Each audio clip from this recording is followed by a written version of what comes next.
intentan ocultar. Actualmente coordinas la revista Más allá de la ciencia y diriges, realizas y presentas en Cataluña Radio el programa Sintonía Alfa, centrado precisamente en temas paranormales y esotéricos. Muchos libros, muchos viajes, experto en ovnis y en extraterrestres en general. Andreas, yo querría preguntarte ante todo qué aspectos de la historia humana intentan, a tu juicio, ocultar preferentemente los poderes establecidos. ¿Y por qué? Bueno, evidentemente todos aquellos aspectos que le resten o amenacen con restarle poder al propio poder. Ahí, por ejemplo, no sé, para poner ejemplo, pues hablar o intentar husmear en la posibilidad de un posible, valga la redundancia, gobierno planetario supranacional, pues es un tema prohibido y escabroso, aunque real. Luego cualquier indicio que ayude al ser humano individual y colectivamente a liberalizarse, a liberarse como individuo, a superarse personalmente, también es un peligro en potencia para cualquier poder que prefiere a sus súbditos en un estado de letargo pseudo intelectual, pero letargo de atontamiento, podemos decir, para que no despierte a una realidad de una independencia individual que no necesita de ningún poder ni de ningún gobierno en sí para llegar a su plenitud. ¿Y tú crees que entre estas voces que intentan acallarse por parte del poder está la voz de la alquimia? ¿Hay algún tipo de persecución latente, implícita de la persecución alquimia? de la auténtica alquimia. La alquimia le enseña al ser humano a ser libre, a integrarse en el cosmos, a ser uno con el cosmos. Y en este sentido sí hay... La alquimia le dice al ser humano que no necesita ningún dominador para ser libre, todo lo contrario, que es él mismo, cada individuo, el que tiene que encontrar su libertad, su integración en el cosmos, darse cuenta que el cosmos y el ser humano, nuestro aparato humano que cada uno tenemos, nuestro organismo, son idénticos, su estructura es idéntica, y de darte cuenta que eres un todo con el cosmos, regresar a tu realidad actual sobre esta Tierra y darte cuenta que todo el cosmos está encerrado en ti mismo. Y por ahí llegas a la verdad, a la esencia. Del cosmos llegan, si es que llegan, los extraterrestres. ¿Tú crees que hay alguna relación entre alquimia y ufología? En el supuesto de que el ser humano sea un producto, no quiero decir creado, fabricado, es más correcto, por ingeniería genética o por otro procedimiento, por otra raza desconocida, o otras razas, en un pasado remoto, y que nos ha creado dentro de unas leyes cósmicas, que romper una lanza por la química y decir que sin química no existiríamos, somos pura química. Estamos construidos sobre bases químicas en cuanto a organismo. En cuanto al factor tiempo, si hay prisa o no hay prisa en el alquimista, evidentemente se intenta con la alquimia anular el factor tiempo, llegar al punto cero de tiempo. Pero hay prisa, porque uno tiene una vida y tiene una limitación en esta vida. Bueno, yo creo que calza muy bien para esto la frase de Goethe, celebérrima, sin prisa y sin pausa. Y sin pausa, sí. Pero hay un límite de organismo que estamos habitando, que estamos ocupando, y que se va a morir. Y en este plazo tienes que lograr la anulación del tiempo para tu experiencia personal. Por tanto, es una combinación de prisa y de eternidad. Y bien, esto es lo más urgente que voy a decir. Me van a Sí, entrar. había pedido antes que todo, ¿estáis con todos brevedad, seguros Andrés, que tenemos que morir? No. Sí, pero no esta noche. No está demostrado que hay que morir. Bueno, ya hemos hecho otro programa sobre eso y volveremos sobre este asunto en futuros programas. Estamos en medio. Depende de lo que llamemos muerte, supongo, Idilio. Yo lo que no estoy de acuerdo es en que los científicos actuales, los químicos actuales, sean los alquimistas de hoy. Pienso que en absoluto. Yo creo que no existe una ciencia aséptica. La ciencia es en cuanto tiene una aplicación social, en cuanto tiene un uso social, en cuanto trasciende a la sociedad, ¿no? Entonces, yo pienso que el dilema entre la alquimia y lo que es la química es un dilema de tipo ético, de tipo moral y de tipo filosófico. Es decir, los procedimientos hasta el siglo XVI o XVII eran exactamente iguales. Entonces, yo pienso que la diferencia está en que el científico actúa desde un punto de vista empírico, racionalista, cartesiano, en el sentido de que él analiza la realidad basándose exclusivamente en la razón. Entonces se mitifica la razón, se considera la razón casi como Dios, la razón y la inteligencia del hombre. Entonces eso lo que hace es que refuerza el ego del hombre.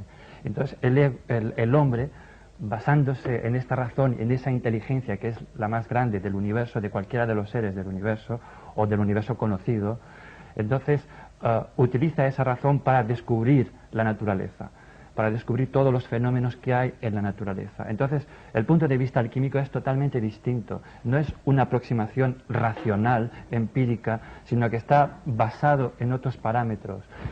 Es un acercamiento basado en la sabiduría interior, más bien en la intuición, mucho más que en la razón. Entonces, eso crea dos puntos de vista de ver la realidad diferentes.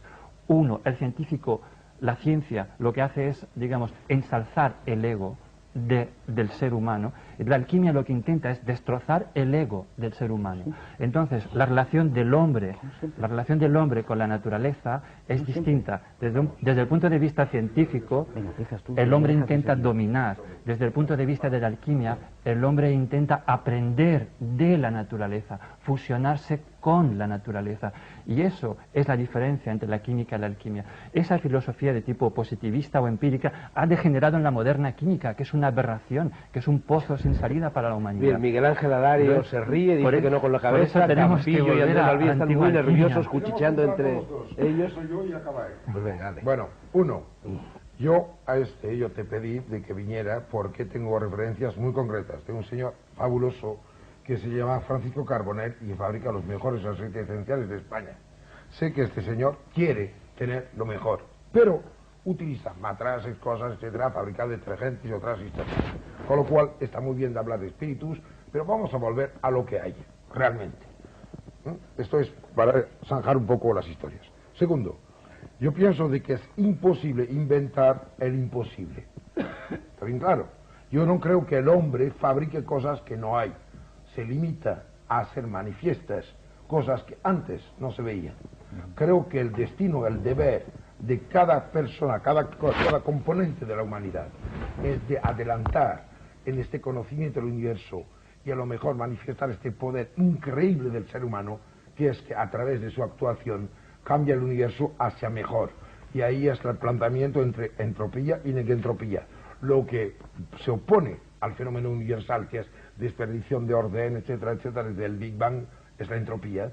Y del otro lado, el intento de comprender lo que pasa, reunir de una buena vez y ser negentrópicos. La vida es un acto negentrópico.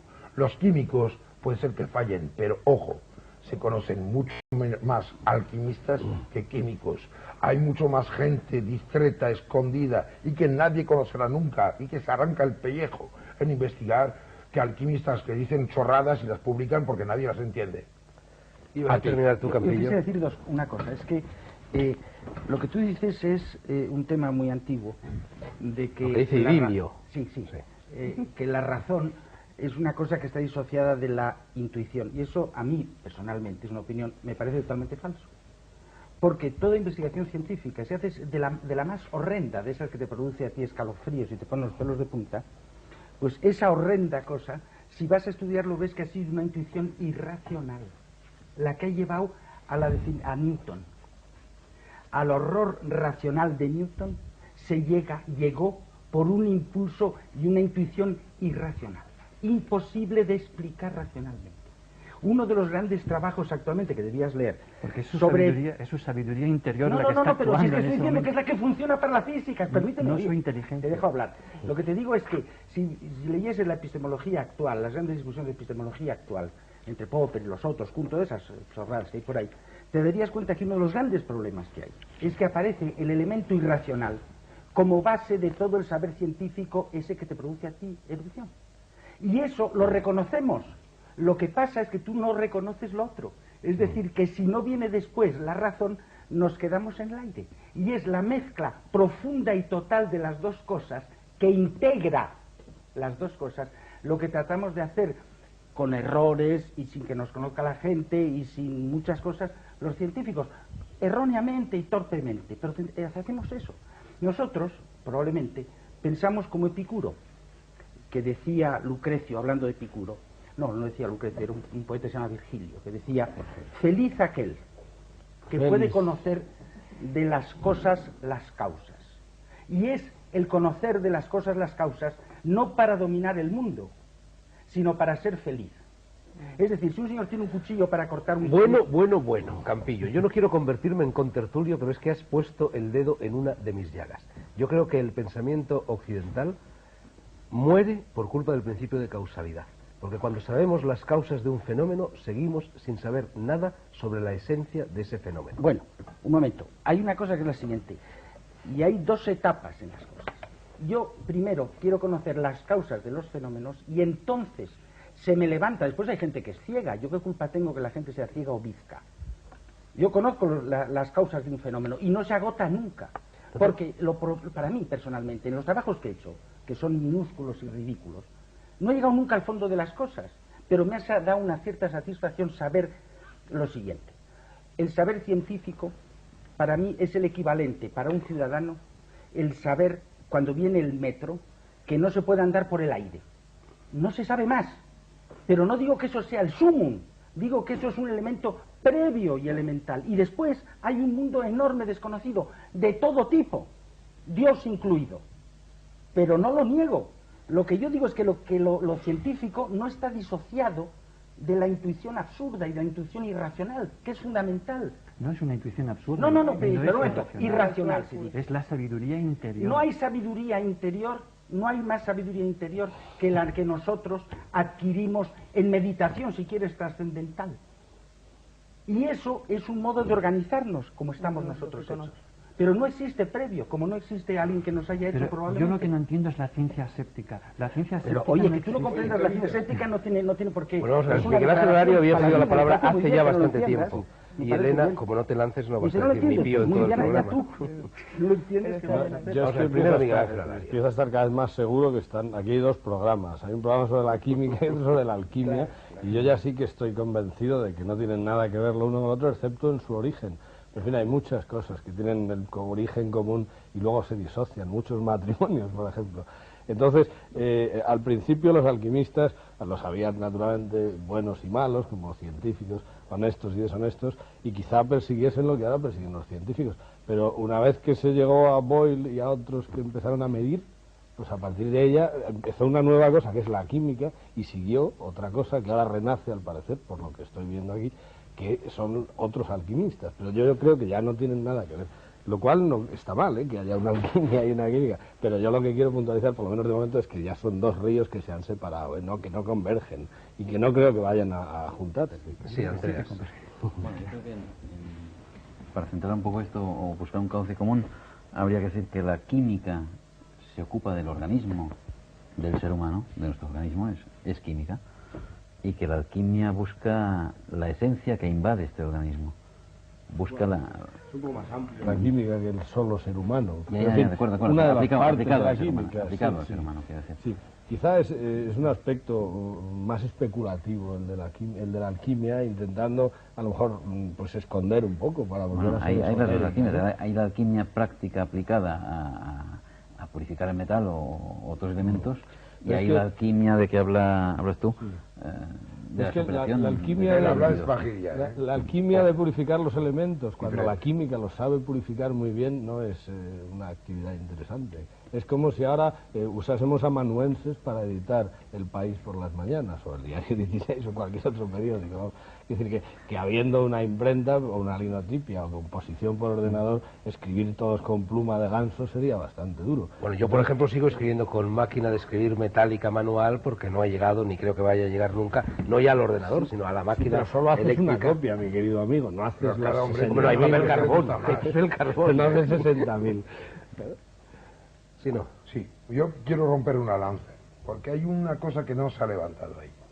Él, y un poco todos los que están, y yo me siento muy mal, porque yo no soy como él, que está en el CNRS, yo soy un terrorista del conocimiento. ¿eh? Pero bueno, hay una cosa que me molesta mucho, porque se está haciendo una diferencia entre natural y sintético, pero al final, ¿qué ocurre? Que cuando alguien se pone a analizar un compuesto natural, una esencia de romero que tú vas a utilizar, y la intenta recomponer, la diferencia va a radicar únicamente en lo que todavía no ha llegado a saber. Ahí está. Y que, claro está, de que la ciencia va hacia un destino de comprensión total. Y la alquimia también.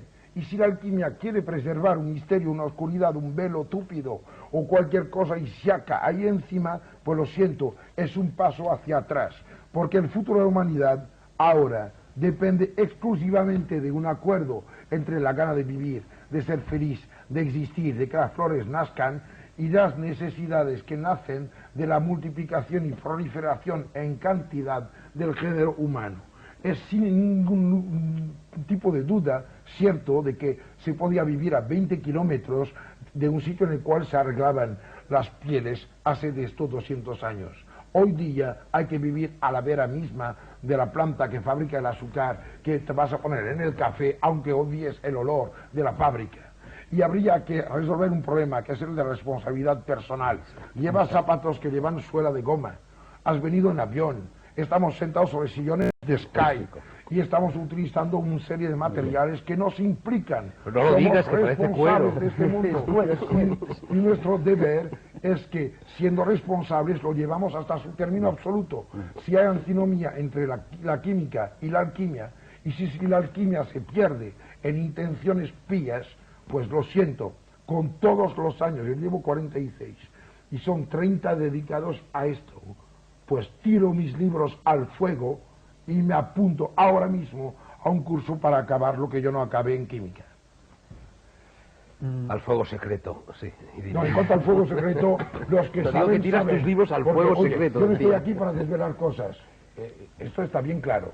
Ahora, juro que el fuego secreto existe, que además tiene que ver con la segunda ley de la termodinámica, que el problema de que no se puede transmutar cosas porque presupone una movilización de energía enorme es un error. Y el agua seca, Luis Kerbrand. el agua seca, que también era otro de los objetivos de los alquimistas, totalmente. ¿existe también? Luis Kerbrand, profesor de la Sorbona, investigador, y publicó 2 libros fundamentales que tratan de transmutaciones biológicas de baja energía. La historia empieza hace mucho tiempo en Holanda con Wagner y habría que hablar en serio. Lo he trabajado eso yo y podría hablar de eso, pero es otro tema. Sobre yo quería un poco... Sí, Dilio Lescano quería... Estoy perfectamente de acuerdo con André, que pienso que la vida, digamos, nuestra vida está condicionada por la química y justamente es un problema, porque desde los medicamentos, las medicinas, los insecticidas, los detergentes, los perfumes, todo está condicionado por la química. Lo que pasa es que si miramos la sociedad de hoy como está, como tú bien has definido en esa declaración que has hecho al principio, o ese ataque que le has hecho aquí al profesor, ¿no? No, Entonces, ataque al profesor, bueno, no. Me refiero a la Ataque química, a la química, en todo a la caso. química, perdón. Le podés llamar Miguel. Miguel. Entonces, toda nuestra vida está condicionada por la química. Entonces está claro, lo que pasa es que esa química, ¿dónde nos lleva? ¿Hacia dónde vamos? ¿No? Por ejemplo, la utilización de determinadas sustancias en la fabricación de medicamentos, en la fabricación de detergentes, que son contaminantes, altamente contaminantes, todas las catástrofes que existen en el momento, la situación de contaminación, eso es producida por la química, no por una química aséptica de investigadores, sino... Si la gente no compraba el peligroso que pasaba. Entonces, lo que yo pienso es que lo que se ha de hacer, en este momento es dar alternativas, hacer cosas que realmente estén dentro de una óptica distinta, dentro de una óptica de no agredir las leyes principales y básicas de la naturaleza, sino realmente intentar hacer productos que estén en armonía con las leyes de la naturaleza. Y eso es para mí la esencia de la alquimia, es respetar las leyes de la naturaleza, no intentar dominarla. Y eso es muy importante, es un espíritu distinto. Os estoy viendo con el rabillo del ojo y estáis absolutamente compinchados. Mira, yo creo que un alquimista tendría que saber todo lo de química y para poder escoger. Y al revés, ¿no? Eso es Y verdad. al revés también, pero por favor. todos los químicos buenos que yo conozco son gente muy abierta y todos los alquimistas que vienen en casa y yo cierro las puertas, pues de química ni pizca. Y ahí hay un gran problema, porque no se puede rechazar algo que no se conoce. Nuestro mundo, nuestro tiempo es el de la libertad. Llegamos al tercer milenario. Puñetas, seamos conscientes y un poco responsables. Bueno, probablemente tienes razón al decir que los alquimistas no saben nada de química, pero yo creo que si me pusiera aquí a leer todo este temario Los anteriores sí, pero ahora no. alquímico que tengo aquí delante, seguramente los químicos presentes en la tertulia tampoco sabrían sabríamos. nada de esto y les sonaría chino. ¿Apostamos? Una cosa. Sí. Yo quiero decir una cosa. ¿Cuánto? A ver, lo que quieras. Lo primero escuchamos a Una Campillo. cosa, lo que quiero decir es que yo estoy de acuerdo contigo del modo siguiente. Hay dos modos de abordar los problemas de contaminación y de muerte y de guerra. Una de ellas es suprimiendo el saber, es decir, volviendo antes de la manzana bíblica. Y de la de Newton Y también. de la de Newton. Pero sobre todo la manzana bíblica que nos conduce a De Newton. el que publicó sobre el Regulus de Antimonio, ¿eh? Sí, que es un alquimista bueno, además. Y después es lo siguiente, el problema del desarme. Yo creo que es muy importante suprimir las armas, pero creo que es más importante aún. Yo creo que es muy importante suprimir las industrias que producen lo de las catástrofes de Bhopal, el transporte de petróleo, todas esas cosas. Soy en contra total.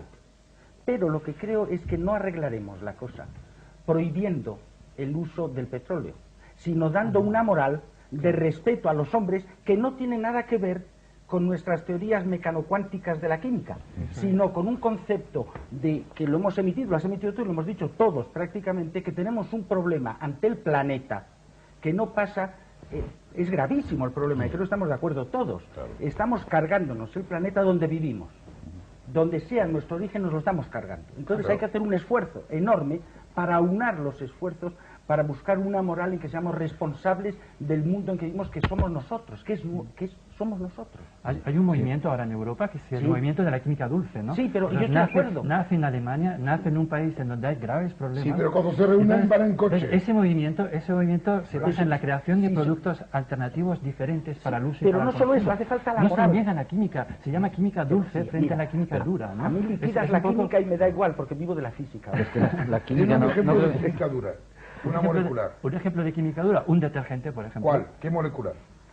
Un detergente. ¿Cuál? Entonces, ¿Qué por ejemplo, molecular? un detergente está compuesto, por ejemplo... Una, te pido una. Sí, sí, te puedo decir todo lo que lleva un Una, detergente. te pido. Un No, detergente está, una. está- No hablemos está de compuesto química. de enzimas, está compuesto de tensioactivos químicos, está compuesto de toda una serie de sustancias que Estás son... describiendo una mierda, ¿eh? que son- o sea, que como yo cago, que son- también tiro esto, ¿eh? que son nocivas. Y yo te diré una cosa, en el Golfo de Rosas, como llegaron 5 millones De de turistas. europeos, y que viven ahí durante 3 meses, pues multiplica 5 millones por 2 cagadas y 2 mierdas al día, por 30 días, y No hay por quien se 3, bañe, no y hay va a quien tener se una contaminación. ¿Qué pasa? Y de mucho lo que podría pasar por los jabones que llevan en la maleta. También. Bien. Oye, yo creo que yo por defender la alquimia y defender el derecho al conocimiento y el deber de saber, pues no puedo nunca adherir a este tipo de postura. La química dulce no puede ser una postura que diga nos paramos a acabar el mundo. No, señor. Solo podemos decir que paramos cuando sepamos realmente de qué va. Hay que pagar el precio de la evolución, como se pagó ahí en África donde nació la pequeña Lucy. como se pagó en las seis Iba yo a cosas. tocar otro aspecto, pero te dejo la palabra, porque No, si no, no... por favor, Tócalo, enlazaremos tócalo. con Ya me esto. callo, Enlazaremos pégate. contigo No, porque... ¿verdad? No, iba a decir que una cosa es la química, como conocimiento, como existencia el real, punto que yo quería decir. y el químico que investiga o que quiere saber más a base de la química, y otra cosa muy distinta es la aplicación industrial o bélica de productos químicos, que es lo que es dañino, Claro. pero no la química ni el químico. O sea, quizá el aspecto más bello de la química, si es que tiene uno, es el conocimiento, ¿no? El ir conociendo cada vez mejor la naturaleza. Mis posturas no son, sí. de negar el conocimiento, sino justamente de tener acceso a otro tipo de conocimiento, a un conocimiento en donde realmente sirva para el beneficio de todos los hombres, ¿no? No para una pequeña minoría que utilice este conocimiento. Entonces, yo no rechazo en absoluto el conocimiento, solo digo que el conocimiento racional no es suficiente para una aproximación a la realidad. La realidad absoluta del fenómeno no es suficiente, que es básico, que es fundamental, que los antiguos alquimistas obviamente usaban su razón y usaban los mismos procedimientos técnicos de laboratorio que se usa actualmente, ¿no? O que usaban en la misma época.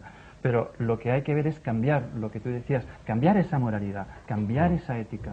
Entonces, no se trata de negar la química, se trata de hacer una química humana, una química al servicio del hombre, una Sí, química pero eso no que hace, sea positiva. pero que para eso tenga no hace valores falta la positivos. alquimia. Para eso no hace falta la Pero alquimia. ese es el espíritu, ese es el No, espíritu de la, no, ese es el espíritu de la antigua alquimia, porque no, la que química va. moderna destroza el planeta. Yo quería Entonces, la antigua puntualizar, alquimia no es. puntualizar y cedo la palabra enseguida, Puntualiza, que la mayoría de los alquimistas eran charlatanes que querían lucrarse. En eso no estoy de acuerdo. La mayoría. Luego había unos Luego había unos señores purísimos que querían efectivamente descubrir la piedra filosofal y venderle el oro a Eduardo II de Inglaterra. Pero no. Lo siento, es un Te desorden. ocupas de supraconductividad. El hombre que me puso en mano esta muestra y que me hizo ver, este hombre trabajaba en Francia, au Gaz de France. No era Fulcanelli, porque, bueno, si lo fuera, pues mira, ya se me revientan todos los esquemas. Pero era un señor capaz de discutir realmente de manera seria de todo lo que se sabía. No olvidemos de que cuando en 1938 Jacques Vergier manda un memorio a la Academia de Ciencia en Checoslovaquia y se hace el experimento, se hace la primera transmutación de sodio en berilio. No hay que olvidar esto. Todos sabemos cómo se puede hacer oro. No es rentable y no tiene interés. Claro, y diamantes. Yo sé hacer diamantes. Hombre, claro, y aquí No tengo ninguno. se acaba de porque hacer es los muy 50 caro. años de una empresa, un vale en Suiza, que fabrica diamantes, esmeraldas, rubíes, claro, corindones, lo que pero a ti te dé la gana, chiquititos. y hasta piedras que no existen. Tenemos el deber de cumplir con el universo que nos rodea, con los que están cerca de nosotros, y esto de ser bueno no basta para que sea eficaz. El camino al infierno está pavado, pero pavimentado de buenas intenciones, y a mí me da miedo. Quiero volver a lo que decía Idilio antes. Es evidente que si todos los millones de habitantes en el planeta fuéramos cada uno un alquimista con espíritu alquimista, yo no digo hacer práctica inmediata de alquimia, sino espíritu alquimista, no habría ningún problema, ni de ecología ni tal. Todos respetaríamos a todos y a la naturaleza y al universo. Todos sabríamos que formamos parte, que somos un gran ser vivo, que tú estás de acuerdo conmigo, André, Sí. que la humanidad es un ser vivo en su conjunto y tal vez el universo es otro gran ser. Me del que apunto forma como parte. leucocito, ¿vale? Sí, Campillo, Sí, sí. yo lo que digo es que yo no estoy tan seguro que si todos fuésemos químicos o si todos fuésemos alquimistas las cosas marcharían mejor. Yo creo que las cosas pueden marchar mejor porque, como has dicho tú, los químicos van por un lado y los alquimistas anuncian otras cosas por otro. Es decir, como hay dos posibilidades, por lo menos, de ver las cosas, esto nos da un margen de libertad y de alertarnos mutuamente. Porque el problema donde pueden coincidir, no como ciencia ni saberes, es en la necesidad que tenemos de salvar el planeta. Claro. Y eso va a exigir, por parte de todos, un llamamiento a una moral muy fuerte, y no solo basándonos ni en la razón razonante, que es la ciencia, ni en la intuición y el sentimiento profundo y el conocer solo, sino que el problema es cómo llegar a respetar el mundo en que vivimos por necesidad, no sé cómo decirlo, de no morir de una manera estúpida. Pero el auténtico alquimista tiene claro que respeta a los demás, que no va a Bueno, destruir. pero el es que auténtico, digo, tú has no el definido falso. el auténtico alquimista como aquel que hace eso. Yo puedo decir, el auténtico químico es lo mismo, pero es una definición. La realidad pero no no. lo sé. Porque Un lo que hicieron- auténtico químico puede estar al servicio de una industria que y un que fabrique bueno, sí, armamento químico. y si hubiera una Bueno, pero industria... ese sería un poco el equivalente del alquimista charlatán, Exactamente. que también ha salido a Bueno, relucir. no. Yo, si me permitís que os corte, quería pasarle la palabra a Elena, que la ha pedido por fin, para No, que no no pidió se nada, quede... cuando estaban hablando he visto que tenía que haber un arte de unión de estas dos puntos de vista, ¿no? Bueno, el arte debemos tener nuestros puntos de vista diferentes, hace falta que seamos diferentes. Lo importante es que querramos algo en común, con Pero métodos mira, distintos. las cosas son No, lo que son. ¿Tú te crees que mirar a este de manera diferente lo va a cambiar? Esto de los Bueno, dos no, puntos de pero vista, ese es mi punto de vista. cambia el observado. Pero eso es mi punto de vista. Es que el problema radical está probablemente en dos cosas. Uno, la implicación del experimentador en las experimentaciones de alto nivel. Uno. Dos, en el hecho de que cada vez que hacemos un trabajo, tú y yo, tenemos que calcular error absoluto y error relativo. Sí, pero hay Por otra favor. cosa, hay un físico muy grande que se llamaba Niels Bohr, y Ah, que fue el lo del inventor de la hielo del mecánica caballo. cuántica, no, y contaba a otro físico lo siguiente, le dice, estaban visitando en su país el palacio del castillo que se suponía que había vivido Hamlet.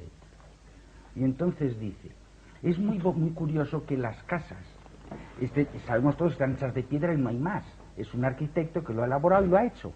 Dice, pero el pensar que incluso un hombre que a lo mejor existió pero en otro sitio, vivió aquí con los pensamientos de Shakespeare, le da a esta casa unas dimensiones que no son fáciles de reducir a la piedra.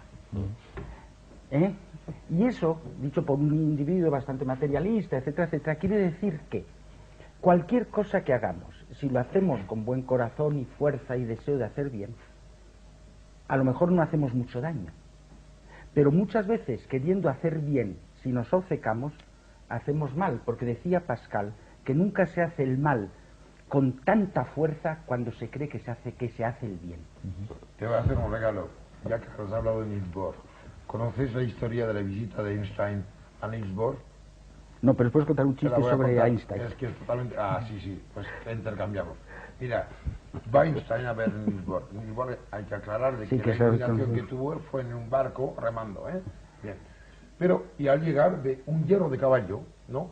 Clavado en la pared. Y ahí, pues, el Einstein le coge uno de esos cabreos repentinos, es soberbio, con pelo así. Dice, ¿cómo? ¿Tú te crees que esto puede influir y tal? Dice, no, hombre, ni por sueños. No, esto nada es superstición en absoluto. Pero el drama es que funciona. Queda quizá el tiempo justo para escuchar el chiste sobre No, Einstein. no, es que iba a decir una cosa parecida a esta, que la pregunta que, bueno, no tiene interés lo del chiste de Einstein, pero es que siempre se pone a Einstein como el hombre que sabía todo. Y no, sabía muy poco. Él le preguntaron una vez, en Francia, un filósofo francés le dijo, usted cuando tiene una idea importante, ¿dónde la anota? En un cuadernito, en un papel, y él dijo, uy, mire usted, es tan raro tener ideas importantes que no se me olvida. Una de las últimas declaraciones de Einstein fue que en su vida la cosa más importante